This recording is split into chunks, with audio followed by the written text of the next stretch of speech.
Why aren't you a topper? Why don't you get enough number of marks to be on the top? Did you ever think about this? The answer is very simple. Let's try to break it down. Someone to score well, they need to study. So in a way, if you did not score well, it kind of means that they did not study. And why don't you study? Two cases. First, maybe you don't have time to study. Or maybe you have time, but you're not interested to study. Or maybe you have time, you are interested, but you don't have enough motivation to study. Or maybe you have time, you are interested, you have the motivation, but then you just don't remember anything that you study. And in this video, we are going to talk about not this, not even this, but this. Hey, if you're new here, my name is Tarun and I've recently graduated from IIT Kharagpur. And by the end of this video, I swear you would be able to study whenever you want to study. Despite of the fact that you have the motivation, you don't have the motivation, you have distractions, you don't have the distractions, it doesn't matter. Stick till the end of this video and I'll make you a beast. Let's get started. People traditionally believe that motivation leads to action. While this is partially true, the book Motivation is a Myth by Jeff Haden says that waiting for motivation leads to inaction. And often for successful people, motivation doesn't lead to action, but it's the reverse. Action leads to motivation. Like you first take action, you finish the work, this gives you results, which makes you happy, and this gives the dopamine and the motivation to come back and work again. So now with this entire concept in the mind, here's a 4-step method to solve your problem. How to study when you don't feel like studying. We don't usually start studying because we have no idea about what to study, when to study, and how long to study for. So the first step is to get a clarity on these things. Your typical plan should sound like, I'm going to solve 40 gravitation questions in 2 hours from Singage at 2 p.m. after my lunch today. Now look at this statement. You have what to do, you have the target, from where to study, and the best part, when to do, and you've also attached studying with a daily habit that you already have.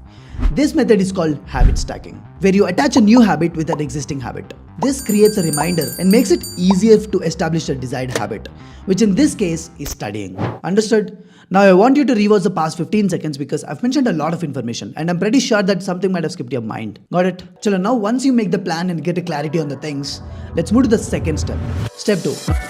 The second step is to start studying, and it's not as easy as I just said it. I understand that completely, but there are tricks to help you. For example, you must have already heard about the 5-minute rule, which says that if you want to study for 2 hours or 3 hours, just get started with 5 minutes first. Just sit in front of your books and tell your mind that you just have to be there and study for 5 minutes.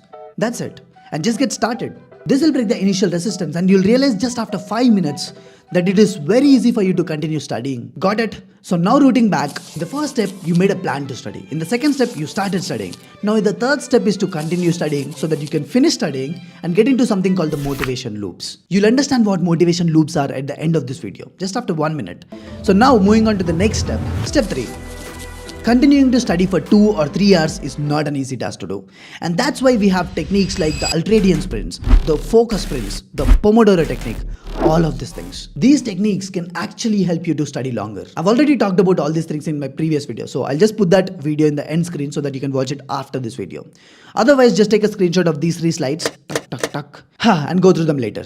So now, rooting back, the 3 steps. First, you made a plan to study. Second, you started studying. Third, you continued studying. And now the last step, step 4. The final step or the 4th step is to reward yourself for the hard work that you have put in. Listen, you might feel that this is the stupidest thing, the stupidest step out of all the things that we discussed in this video.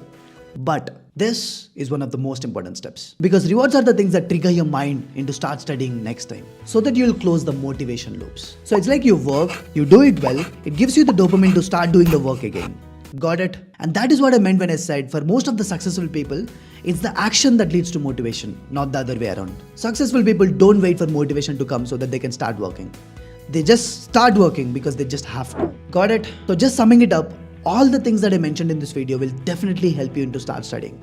But at the end of the day, even you need to push yourself into doing hard things. Because if not you, then who? Who will change your life? You're not a kid anymore for someone to just sit beside you with a stick and start banging you for studying. You need to do that yourself. Got it? So now with that being said, I hope this video was useful for you. So now 2 things are pending from me. First one is the mentorship program. I'll let you know about it soon. And the second thing, next video maybe is like about photographic memory. Or if you want some other video to be made, just go to the comments and let me know. For example, someone was asking me how to start doing difficult things. Yo, microphone check, make it a microphone check. Give it a microphone, I make it a microphone dead. Don't step to me, newbie, I could truly be moody. I could have played the fucking Grinch in the movies. I've been a part-time shadow cat, part-time. That is not a guy that I would ever